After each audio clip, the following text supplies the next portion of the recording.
সবাইকে শুভেচ্ছা জানাচ্ছি। আপন দুই ভাই মরহুম শাসালের চেয়ারম্যানের দুই ছেলে যিনি সভাপতি প্রার্থী, আমরা তাদেরকে এক জায়গায় করেছি, এক জায়গায় এনেছি, এক জায়গায় বসিয়েছি। আমরা দুই ভাইয়ের কথা শুনবো, কথা না বাড়িয়ে। প্রথমে আপনার কাছে জানতে চাই, দুই ভাই নির্বাচনে প্রতিদ্বন্দ্বিতা করছেন, কেমন লাগছে? আলহামদুলিল্লাহ ভালো। আমি সাউথখালীবাসীর তথা শরণখোলাবাসীর কাছে কৃতজ্ঞ যে মরহুম শাসালী সাহেবের দুই ছেলেকেই এই সাউথখালীবাসী তথা শরণখোলাবাসী উপযুক্ত ভাবছে এই সভাপতি পদের জন্য। এজন্য আমি সাউথখালীবাসী তথা শরণখোলাবাসীর কাছে আমরা কৃতজ্ঞ। ভোটের মাধ্যমে রেজাল্ট আলহামদুলিল্লাহ যা হয়, যে হবে ভাই হবে। আচ্ছা, আপনার কাছে প্রশ্ন, ছোট ভাই আপনার সাথে প্রতিদ্বন্দ্বিতা করছে, দুই ভাইয়ের প্রতিদ্বন্দ্বিতা কি মনে হচ্ছে?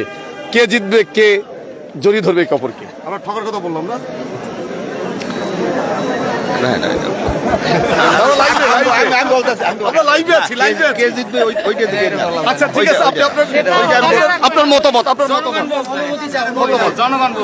আমি আজকের এই যে দ্বিবার্ষিক সম্মেলনের উৎসবমুখর পরিবেশ দেখে আমি আনন্দিত।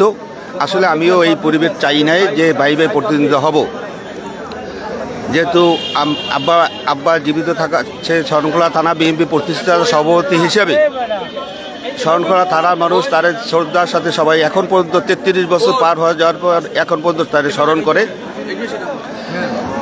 আব্বা জীবিত থাকা অবস্থায় আমি তার সাথে মোটামুটিভাবে চলাফেরা করেছি। আমাদের প্রত্যন্ত অঞ্চলের যে জনগণ সাতখালী ইউনিয়নের দীর্ঘদিন চেয়ারম্যান ছিলেন, তার সাথে আমার চলার সৌভাগ্য হয়েছে। সেই হিসেবে জনগণের ভালোবাসা আমাদের সবার ভিতরে থাকলেও কিছুটা একটা সিম্পিটি আমার ভিতরে আছে।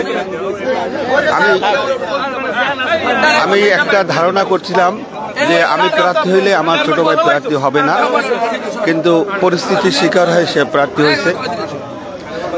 জনগণ যে একটা উৎসবমুখর পরিবেশে আমাকে যে ভালোবাসা দিয়েছে, এজন্য আমি নিজেকে গর্বিত।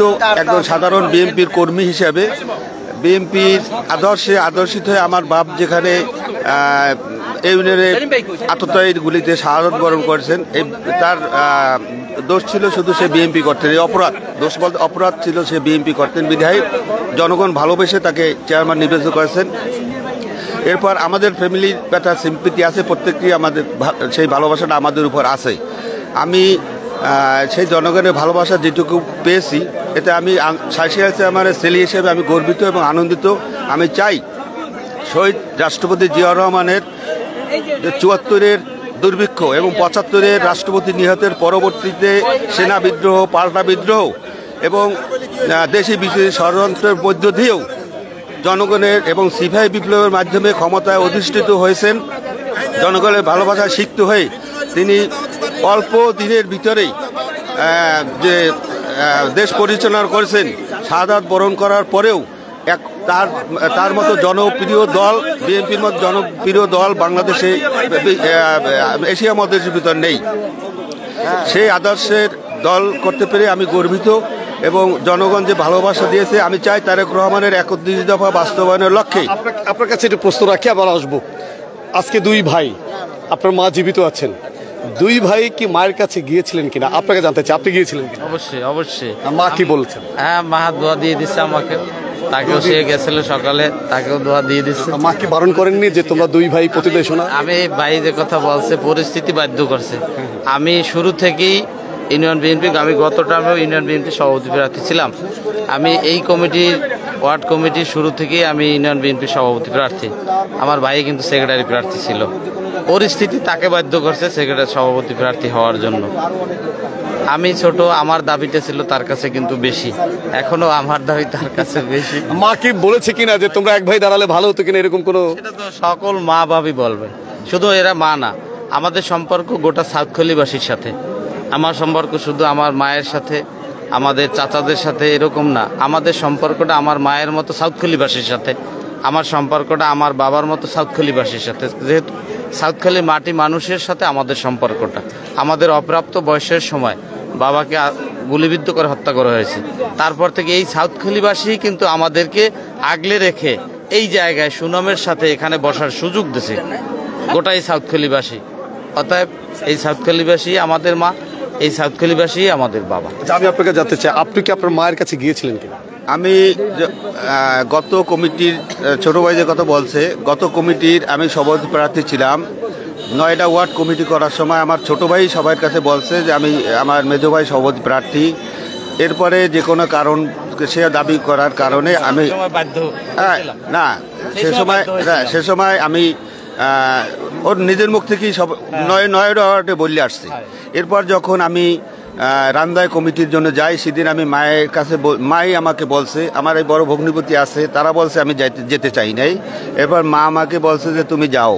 কিন্তু সেখানে যাওয়ার পরে যখন আমার ভাই ওখানে দাবি করছে আমি সেখান থেকে চলে আসি। ভাই তখন বয়স হিসাবে সে সেক্রেটারি, ও জায়গা জাহাঙ্গীর মেম্বার সভাপতি, শহীদুল ইসলাম লিটন সেক্রেটারি। আমরা চলে আসার পরে এবার যখন এই সিদ্ধান্ত হয়েছে আমি সভাপতি প্রার্থী, আমি মায়ের কাছে গেছি। মা বলছে যে আলহামদুলিল্লাহ খুশি হইলাম। এবং আজকে সকালবেলাও তাদের উপস্থিতিতে আমি বাড়িতে গেছি। সেখানে মায়ের কাছে আমি দোয়া নিয়ে আসছি। মায়ে আমাকে মায়ের কাছে দোয়া নিয়েছেন। আমি লাস্ট কোশ্চেন করব, লাস্ট কোশ্চেন। আচ্ছা, দুই ভাইয়ের মধ্যে এই নির্বাচনকে কেন্দ্র করে কোনো ধরনের গ্যাপ তৈরি হবে কিনা, না আরো সামাজিক সম্পর্কটা আরো দৃঢ় হবে দুই ভাই? এটা কখনো হবে না। এটা হওয়ার সম্পর্ক বিচ্ছিন্ন হওয়ার জিনিস না। আমি গত কমিটিতে বাইকে নিয়ে নামছিলাম, 9টা ওয়ার্ডে ওয়ার্ড কমিটি করছি, কিন্তু সর্বশেষ এসে এক চক্রান্তের কাছে এখানে একটা কনফার্মেন্সি কমিটি হবে, তারা সার্ভে সেক্রেটারি, সভাপতি সার্ভে না, একটা কুক্ষিগত করে রাখছে একটা চক্র, যে এখানে ছাড় দেওয়া হবে এই আমাদের জন্য সেক্রেটারি। সেখানে ভাইকে প্রস্তাব দেওয়ার পরে জাহাঙ্গীর ভাই মারা গেছে, তার সাথে ভাইয়ের সেক্রেটারি হওয়ার প্রস্তাবটা সেখানে সকলেরই দ্বিমত ছিল। সে সভাপতি হইতো, জাহাঙ্গীর ভাই সেক্রেটারি হইতো, আলহামদুলিল্লাহ। যখন সেখানে বিষয়টা একটু ওলটপালট হয়েছে, তারা সভাপতি ছাড়বে না এই চক্রটি, তখন কিন্তু পরিস্থিতি বাধ্য হয়েছে। তখন আমার ইচ্ছা ছিল না, এটা ঠিক কথা। আচ্ছা, আমি তো আপনাকে জানতে চাই, আপনাদের দুই ভাইয়ের মধ্যে সম্পর্ক অটুট থাকবে কিনা নির্বাচনের পরে? না, ভাই সম্পর্ক অটুট থাকবে। সেই হিসাবেই আমি না ভোট দিই নাই। সেই হিসাবে আমি সাতখালী ইউনিয়নের যারা আমাদের কর্মী সমর্থক বিএনপির আছে, তাদের কাছে আমি অনেকবার অনুরোধ করছি যে আমরা ভাই তোমরা সুষ্ঠু শান্ত পরিবেশে বজায় রাখো ভোট পর্যন্ত, এবং ভোটের আগে এবং পরবর্তীতে এই শান্ত পরিস্থিতি যেন বজায় থাকে। আচ্ছা, জয়ের ব্যাপারে আশাবাদী দুইজনের কাছে? আমি আল্লাহর উপর ভরসা রেখে নামছি, সেই হিসেবে আমি আশাবাদী। আপনি জয়ের ব্যাপারে ভাই বলছেন যে আশাবাদী, আপনি? বড় ভাইয়ের সামনে কি আর বলবো, বড় ভাই যদি আশাবাদী থাকে, তারপর আমিও যদি আবার বলি আমিও আশাবাদী।